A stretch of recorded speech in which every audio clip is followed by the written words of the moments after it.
আসসালামু আলাইকুম। সবাইকে স্বাগতম ফাতেমাস কিচেনে। আশা করি যে যেখান থেকে আমার এই ভিডিওটি দেখতেছেন সবাই অনেক বেশি ভালো আছেন। আলহামদুলিল্লাহ আমিও ভালো আছি। আবারও চলে আসলাম নতুন আরও একটি রেসিপি নিয়ে। আর আজকের ইফতারিতে আমি তৈরি করব হচ্ছে লুচি আর মুরগির মাংস। আর লুচিটা কিভাবে বানালাম সেটাই আপনাদের সাথে শেয়ার করব। এর জন্য এখানে আমি একটা বাটি নিয়ে নিলাম, তার সাথে দিয়ে দিচ্ছি মেজারমেন্ট কাপে 2 কাপের চেয়ে একটু বেশি আটা। আর আমি সব সময় লুচিটা কিন্তু আটা দিয়েই তৈরি করি। এখানে দিয়ে দিলাম পরিমাণ মতো লবণ আর 2 টেবিল চামচ হচ্ছে রান্নার সয়াবিন তেল। এখন লবণ আর তেলটা আটার সাথে মিশিয়ে নিলাম। তারপর এখানে আমি কুসুম গরম পানি দিয়ে সফট একটা ডো তৈরি করে নেব। আর এই লুচিটা বানানোর সময় আমি সব সময় কুসুম গরম পানি ব্যবহার করি, তাহলে লুচিটা বানালে অনেক বেশি ফুলকো হয়, খুব বেশি ভালো লাগে। আচ্ছা, যাই হোক, এখন কিন্তু আমার ডোটা খুব সুন্দরভাবে মথা হয়ে গেছে। আর আমি সামান্য একটু তেল দিয়ে এখন ডোটাকে ঢেকে এটাকে 20 মিনিট রেস্টে রেখে দেব। ফিরে আসলাম 20 মিনিট পর। এখন দেখেন ডোটা কিন্তু অনেক বেশি সফট আর নরম হয়ে গেছে।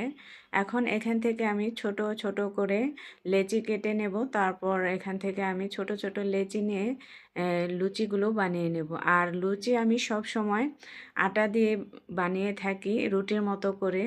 আমি তেল দিয়ে লুচিটা বানাতে পারি না। অনেকেই কিন্তু তেল দিয়ে লুচি বানায়, কিন্তু আমি সবসময় রুটি যেভাবে বানাই সেমভাবেই কিন্তু আমি লুচিটা বানিয়ে নিই। এখন আমি লুচিটা বানিয়ে নিলাম আর এদিকে চলে আসলাম ভাজার জন্য। আর লুচি ভাজার জন্য সবচেয়ে ইম্পর্টেন্ট যেটা, সেটা হলো তেলটা ভালোভাবে গরম হতে হবে। আর তেলটা গরম হলেই কিন্তু লুচিগুলো দেওয়ার সাথে সাথে এভাবে ফুলকো হয়ে উঠবে। আর আমার প্রতিটা লুচি এভাবে ফুলকো ফুলকো হয়ে উঠেছে। আর লুচিগুলো ভাজার সময় আমার কাছে এত ভালো লাগছিল, মনে হচ্ছিল যে মানে কি বলবো, একটার পর একটা দিচ্ছি আর এভাবে ফুলে ফুলে যখন উঠছে তখন দেখতেও ভালো লাগছে আর লুচিগুলো ভাজতেও ভালো লাগছে। আমি যখন যে কোনো রেসিপি তৈরি করি খুব বেশি সুন্দর হয়, তখন আমার মনের মধ্যে অনেক বেশি আনন্দ হয়। এটা আমারই হয় নাকি আপনাদের হয়, কমেন্ট করে জানাবেন। আর এই যে কথা বলতে বলতে কিন্তু আমার লুচিগুলো ভাজা হয়ে গেছে। আর লুচি দিয়ে খাওয়ার জন্য সবজি দিয়ে মুরগি মাংস রান্না করে নিয়েছি, তার সাথে শরবত আর খেজুর রেখেছি।